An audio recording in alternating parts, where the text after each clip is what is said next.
சத்குரு சரணம், சத்குரு சரணம், சத்குரு சரணம். ஏகன் அநேகன் இறைவனடி வாழ்க. ஏகன் நம்ம சத்குரு பகவான் ஒரே ஒருத்தர் தான், பரபிரம்மம், பரபிரம்மஸ்வரூபம். ஒரே ஒருத்தர் தான். நம்ம விதவிதமான ரூபத்தில் கடவுளை வணங்குகிறோம், வெவ்வேறு ரூபத்தில் வணங்குகிறோம். கடவுளைனா ஒன்றே ஒருத்தர் தான். ஒன்றே குலம் ஒருவனே தேவன். அந்தே திருமூலர் பாடியிருக்காரு. நீங்கள் அதனால் நம்ம கடவுளை எப்படி வணங்கணும், இப்படி தான் வணங்கணும், இப்படி கும்பிடணும், இப்படி நமஸ்காரம் பண்ணணும். நம்ம சாமிக்கு நிறைய பேர் வேட்டியை மடித்து கட்டிட்டு வணக்கம் போட்டுட்டு வருவாங்க. டேய், வேட்டியை அவுத்து விடுடா, எதுக்குடா மண்ணுக்கு போகிறவனே, எதுக்குடா காலில் விழற அப்படின்னு தான் நம்ம பகவான் சொல்லுவார். ஒரு நாளும் அவர் நான் தான் கடவுள், நான் தான் சாமி அப்படின்னு அவர் ஒரு நாளும் பறைசாட்டுறது இல்லை. நம்ம வர்றவங்க எல்லாரையும் சாமி மாரியம்மான்னு அவராக கூப்பிட ஆரம்பிச்சிட்டாரு. வாங்க சாமி, உட்காருங்க சாமி, மாரியம்மா உட்காரு அப்படின்னு நம்மளை அவர் சாமி, ஏன்னா நம்மளுக்குள்ளேயே இருக்கார் நம்ம சத்குரு பகவான். அதனால் அப்படி கூப்பிட்ருக்காரு. அவர் என்ன நீங்கள் வணங்குங்க, என்ன இப்படி பண்ணுங்க அப்படின்னு ஒரு நாளும் சொல்லலை. கலியுகத்தில் தேக வடிவ மனித ரூபம் எடுத்து வந்த நம்ம சத்குரு பகவானை எப்படி நம்ம ஆராதிக்கிறோமோ அதே மாதிரி தான் அவரும் நம்மளுக்கு எல்லாம் செஞ்சு தருவார். நம்ம அவரை தினமும் வணங்கணும், நிமிஷமும் வணங்கணும். நிமிஷம் நம்ம சுவாசிக்கிற ஒவ்வொரு காத்தையும் அவரை நினைப்பாவே இருக்கணும். அவர் சர்வ வியாபி, எல்லா இடத்துலையும் அப்படியே நிறைஞ்சு இருக்கார், நம்ம கூடவே இருக்கார். ஆனால் நம்ம முட்டாள், நம்ம என்ன பண்ணுவோம், இந்த சாமி கும்பிடலாம், அந்த சாமி கும்பிடலாம், இங்கே போகலாம், அங்கே போகலான்னு அலைவோம். மனசு அலையுது. நம்ம சாதாரண மனித ரூபந்தான்.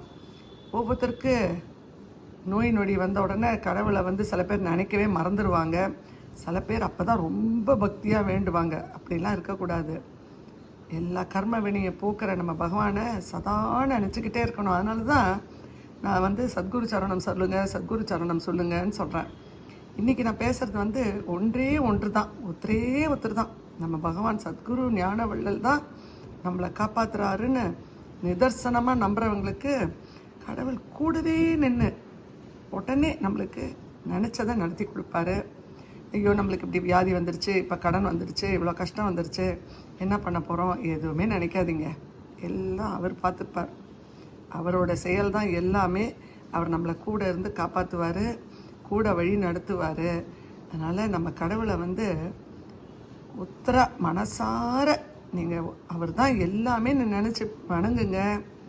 அப்போ பாருங்கள், நீங்கள் எவ்வளோ ஒரு ஆனந்தத்தை, பரமானந்தம், பிரம்மாண்டம், இவர் பேரானந்தம் எல்லாமே நம்மளுக்கு வாரி வழங்குவார் நம்ம சத்குரு பகவான்.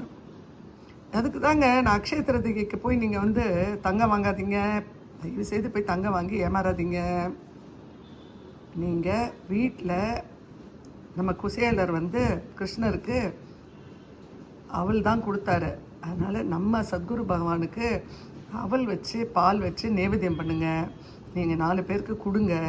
தயிர் சாதம் நாளைக்கு எல்லாருக்கும் முடிஞ்ச அளவுக்கு வெள்ளை தயிர் சாதம், எலுமிச்சம்பழ சாதம், ஏதாவது ஒரு சாதம் 10 பேருக்கு தானம் பண்ணுங்கள். மனசார எல்லாருக்கும் கூட இருக்கிறவங்க அத்தனை பேருக்கும் எல்லாருக்கும் சாப்பாடு கொடுத்து அவங்களுடைய வாழ்த்துக்களை பெறுங்க.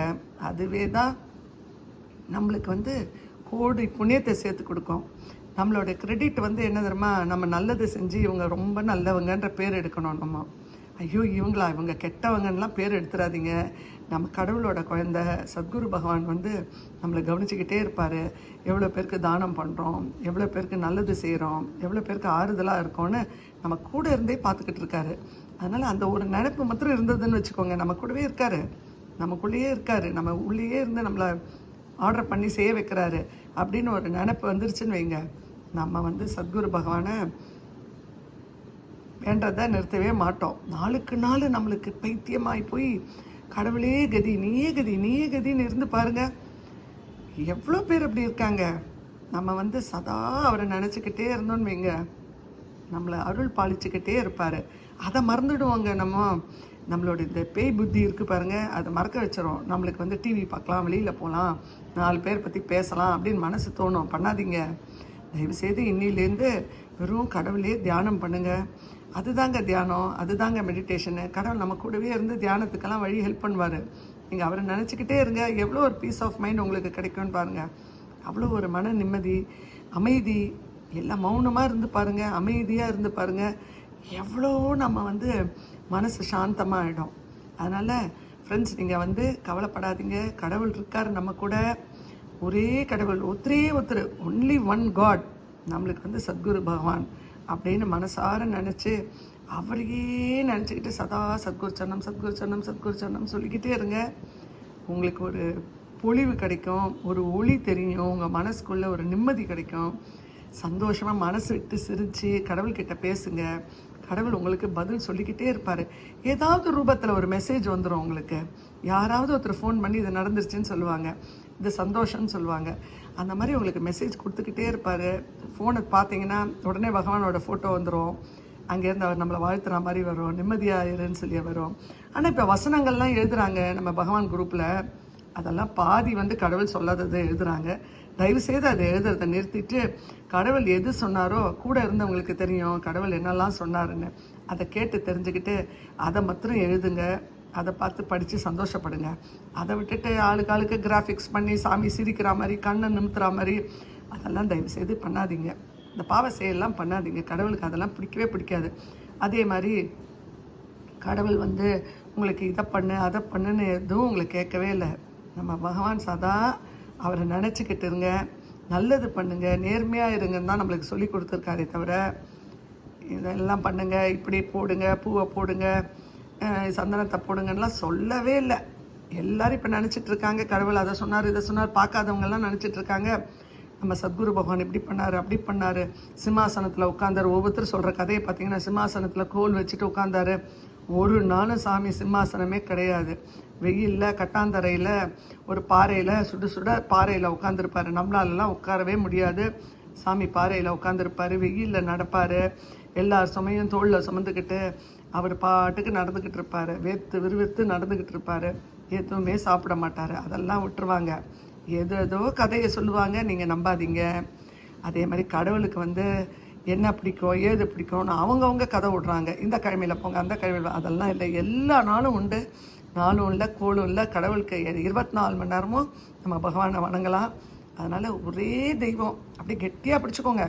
அவர் வந்து பெருமாளாக பாருங்கள், அவர் ஆஞ்சநேயராக பாருங்கள், அவர் சிவனை பாருங்கள், சக்தியாக பாருங்கள், என்ன வேணுமோ மாரியம்மா, ரங்கம்மா, வள்ளியம்மா, எல்லாமே அவர் தான். துர்கா, லக்ஷ்மி, சரஸ்வதி எல்லாமே அவர் தான், நம்ம பகவான் தான்.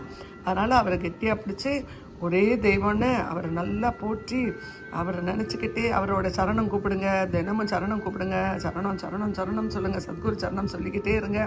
எல்லாம் நல்லது நடக்கும். வாழ்க வளமுடன், நேர்மையாக, ஸ்டே பிளஸ்ட். அடுத்த வீடியோவில் உங்களை சந்திக்கிறேன்.